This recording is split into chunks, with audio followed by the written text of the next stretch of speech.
Novel لا حاصل، عمیرہ احمد۔ سیڑھیاں غائب ہو چکی تھیں اور وہ جسے گھر کی چھت سمجھ رہی تھی وہ ایک پہاڑ کی چوٹی تھی جس سے نیچے اترنے کا کوئی راستہ نہیں تھا۔ ستاروں کی دھندلی روشنی بھی اسے ان کھائیوں کی گہرائی دکھانے میں ناکام تھی جو اس چوٹی کے چاروں جانب تھیں۔ زینب کی پیدائش کے بعد مریم نے ایک بار پھر نئے سرے سے اپنی سرگرمیوں کو شروع کر دیا تھا۔ اس نے زینب کے لیے ایک گورننس رکھ لی تھی اور زلیت کے اعتراض کی بالکل پرواہ نہیں کی، مگر اب پہلی بار اس نے محسوس کیا کہ زلیت کی سوشل لائف بالکل ختم ہو چکی ہے۔ وہ بہت کم ہی اب ان پارٹیز اور ڈنرز میں شرکت کرتا جن میں وہ پہلے اس کے ساتھ جایا کرتا تھا۔ ہر بار اس کے پاس کوئی نہ کوئی بہانہ ہوتا۔ مریم کو بعض دفعہ اس کی اس بدلی ہوئی روٹین پر حیرت ہوتی۔ اس نے یہ بھی محسوس کیا تھا کہ چند ماہ پہلے کی نسبت وہ اب بہت خوش تھا۔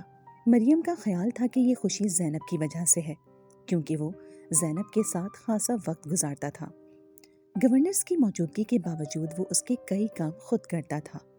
مریم اسے منع کرتی، وہ سمجھتی تھی کہ اس طرح زینب کی پرورش ٹھیک سے نہیں ہو پائے گی، مگر بعض دفعہ مریم کو احساس ہوتا کہ زلیت کی زندگی میں کوئی اور تبدیلی بھی آئی ہے۔ وہ کئی بار بہت پریشان ہو جاتا، بیٹھے بیٹھے کہیں کھو جاتا اور پھر مریم کے استفسار پر بالکل خالی نظروں سے اسے دیکھنے لگتا۔ مریم نے اب اسے کئی بار نماز پڑھتے ہوئے بھی دیکھا اور اسے شوق لگا تھا۔ زلیت مذہبی نہیں تھا، مگر اب اسے پریشانی ہونے لگی کہ کہیں وہ اس پر بھی کوئی پابندی عائد نہ کر دے، مگر زلیت نے ایسا نہیں کیا تھا۔ مریم کو یہ بھی احساس ہونے لگا کہ اب وہ ماما جان کی بات نہیں کرتا۔ اگر کبھی وہ ان کا ذکر کرنے لگتی تو وہ موضوع بدل دیتا۔ اسے اس وقت اس کے چہرے پر ایک عجیب سا اضطراب اور وحشت نظر آتی۔ زینب کی پیدائش کے کچھ دن بعد باتوں باتوں میں مریم نے اس پر یہ انکشاف کیا کہ وہ ماما جان کی حقیقی بیٹی نہیں ہے، انہوں نے اسے گود لیا تھا۔ وہ اس وقت حیران رہ گئی جب زلیت نے اس پر کسی رد عمل کا اظہار نہیں کیا۔ میں جانتا ہوں، اس نے کہا۔ کیا ماما جان نے بتایا ہے تمہیں؟ ہاں۔ کب؟ اس نے مریم کی بات کا جواب نہیں دیا۔ وہ زینب کو کاٹ میں لٹا کر اس سے نظریں چراتے ہوئے باہر چلا گیا۔ اس کی یہ کیفیت زینب کے 6 ماہ کا ہونے تک رہی۔ پھر وہ یکدم پرسکون اور مطمئن نظر آنے لگا۔ صرف ایک چیز نارمل نہیں ہوئی تھی، وہ اب ماما جان کے پاس جانے کو تیار نہیں ہوتا تھا۔ تہواروں کے موقع پر بھی وہ مریم سے یہی کہتا کہ وہ خود ماما جان کے پاس چلی جائے۔ مریم کے اصرار پر بھی وہ اس کے ساتھ نہ جاتا۔ مریم بہت خوش تھی، کم از کم ماما جان کی اس فلسفی سے اسے کوئی خطرہ نہیں رہا تھا جو زلیت پر اپنا اثر دکھا رہی تھی۔ اس کی شہرت دن بدن بڑھتی جا رہی تھی۔ شادی کے تیسرے سال وہ نیو یارک میں 2 جگہ اپنی پینٹنگز کی نمائش کر چکی تھی۔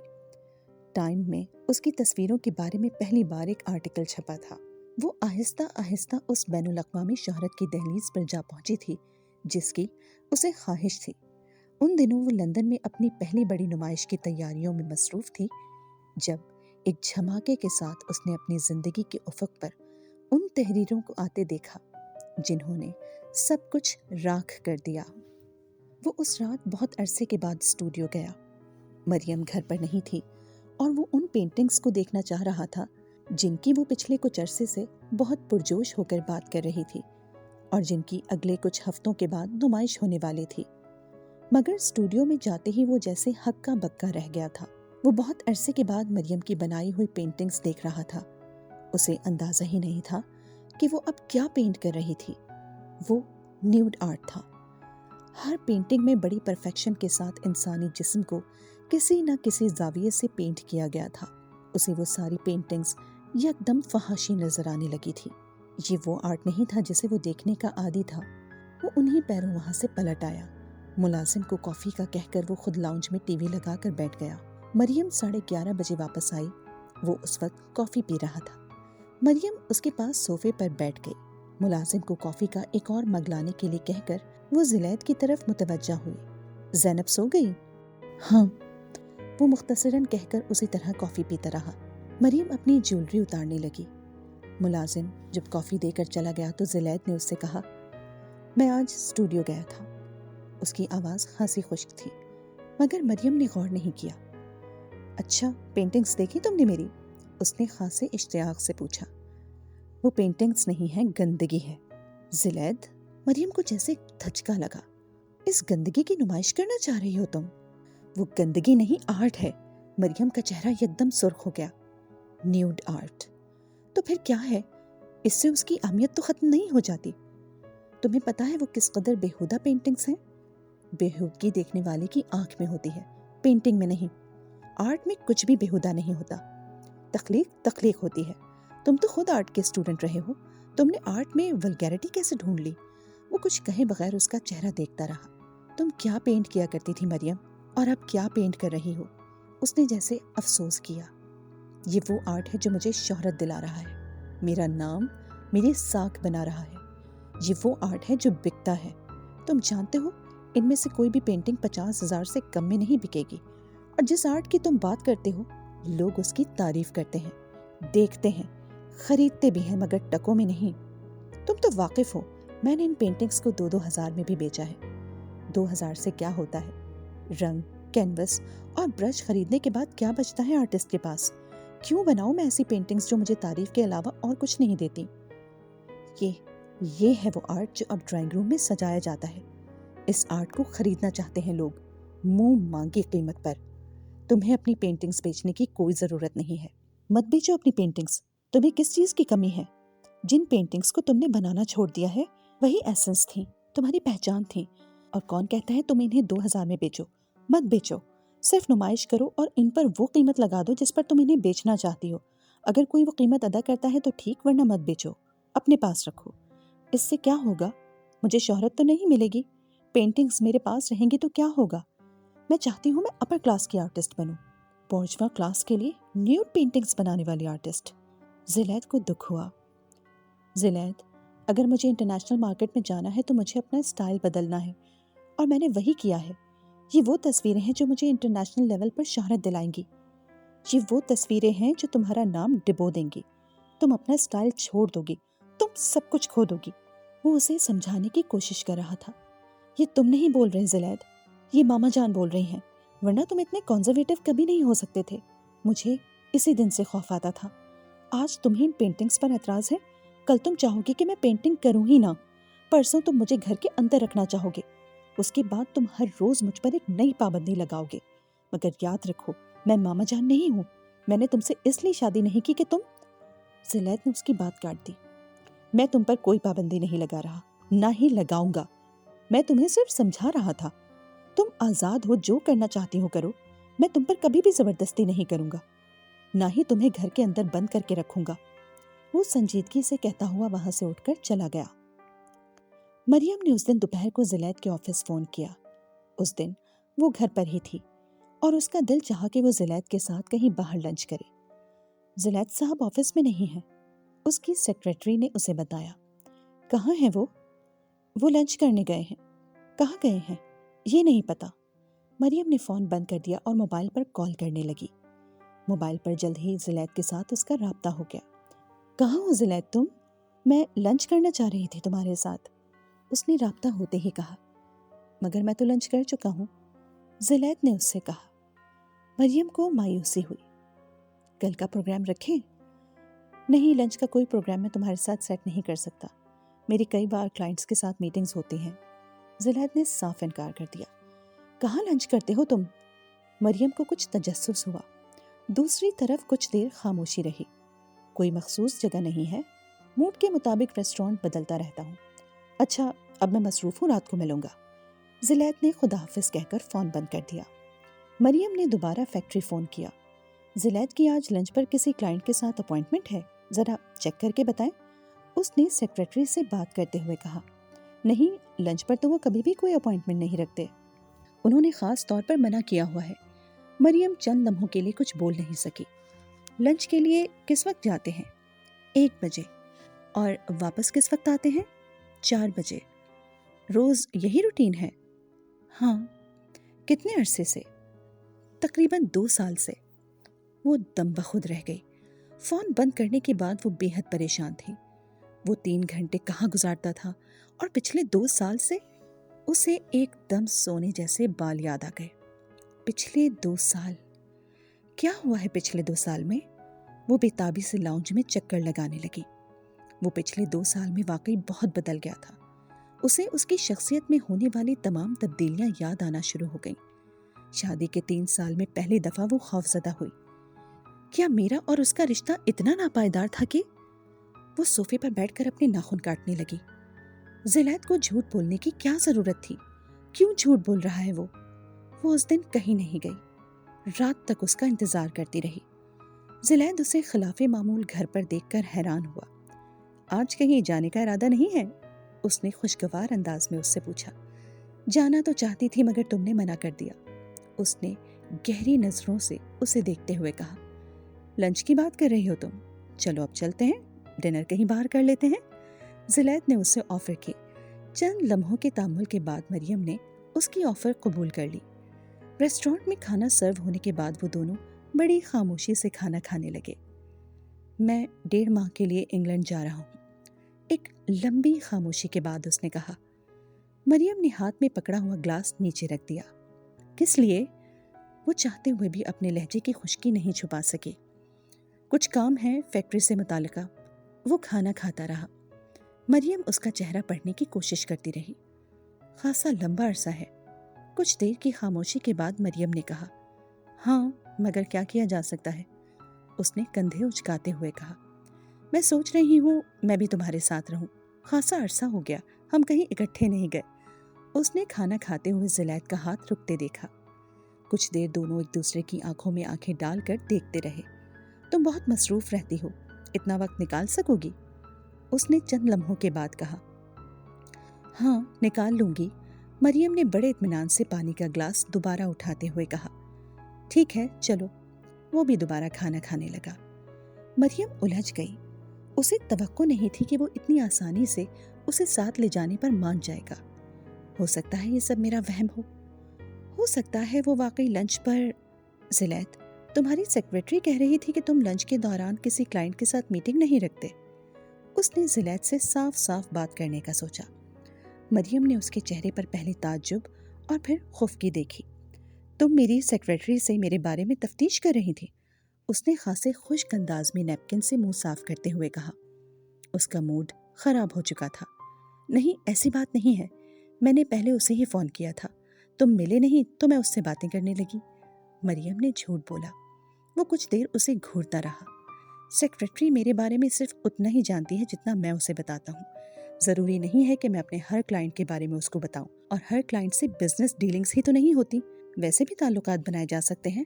بعض دفعہ میں انوائٹڈ ہوتا ہوں لنچ پر، بعض دفعہ دوستوں کے ساتھ کر لیتا ہوں۔ تمہارے پاس بھی تو کبھی لنچ اکٹھا کرنے کے لیے وقت نہیں رہا۔ اب 3 سال بعد اچانک تمہیں میرے ساتھ لنچ کرنے کا خیال آ جائے تو میں تمہارے لیے اپنی روٹین تو نہیں بدل سکتا۔ مریم کو کچھ شرمندگی ہونے لگی۔ اس کے بعد تم یہ تحقیق کرنے بیٹھ جاتی ہو کہ میں کہاں لنچ کرتا ہوں، کس کے ساتھ کرتا ہوں۔ میرا مطلب یہ نہیں تھا، میں نے ویسے ہی پوچھا ہے۔ تم 2-3 گھنٹے کے لیے جاتے ہو، اس لیے میں نے سوچا شاید کوئی خاص ایکٹیویٹی ہو۔ میں لنچ کے بعد جم خانہ جاتا ہوں سوئمنگ کے لیے، نہ جایا کروں۔ مریم کو اپنی غلطی کا احساس ہونے لگا۔ سوری زلیت، اس نے ٹیبل پر دھرے ہوئے اس کے ہاتھ پر اپنا ہاتھ رکھتے ہوئے کہا۔ مریم، میرے بارے میں تمہیں زیادہ سنجیدہ ہونے کی ضرورت نہیں ہے۔ مجھے اگر کسی کے ساتھ افیئر چلانا ہے تو تم مجھے روک نہیں سکتے، نہ ہی میں تم سے خوفزدہ ہو کر ہر کام چھپ کر کروں، مگر میں تمہارے ساتھ اپنی زندگی سے مطمئن ہوں، اس لیے تمہیں مجھ پر کوئی چیک رکھنے کی ضرورت نہیں ہے۔ اس نے ویٹر کو اپنی طرف بلاتے ہوئے خاصے ناخوشگوار انداز میں مریم سے کہا۔ اس نے مریم کی معذرت قبول کر لی تھی، مگر مریم نے محسوس کیا کہ وہ اس واقعے سے خاصا ڈسٹرب ہوا ہے۔ مریم کو اب اپنی جلد بازی اور حماقت کا احساس ہونے لگا۔ ہاں واقعی، یہ تو میں نے سوچا ہی نہیں کہ وہ جم خانہ بھی جا سکتا ہے۔ وہ جانتی تھی، وہ خاصی باقاعدگی سے جم خانہ جانے کا عادی تھا، اور وہ ٹھیک کہتا ہے، سیکریٹری کو اس کے بارے میں ہر چیز کا پتہ تو نہیں ہو سکتا، اور ویسے بھی وہ اگر کچھ غلط کر رہا ہوتا تو اس نے سیکریٹری کو اپنی کسی بھی نام نہاد مصروفیت کے بارے میں ضرور بتا دیا ہوتا، تاکہ کبھی اگر میری اس سے گفتگو ہو تو اس کے ان 3-4 گھنٹوں کی عدم موجودگی کے بارے میں مجھ سے چھپایا جا سکے۔ مریم مطمئن ہو گئی۔ وہ 2 ہفتوں کے بعد انگلینڈ چلا گیا۔ مریم اس کے ساتھ نہیں گئی۔ اسے اطمینان تھا کہ وہ اکیلا ہی گیا ہے۔ اس دن وہ شام کو جم خانہ گئی۔ جم خانہ سے نکلتے ہوئے اس کی ملاقات زلیت کے ایک بہت اچھے دوست منظر سے ہو گئی۔ بھابی، یہ زلیت کہاں ہوتا ہے آج کل؟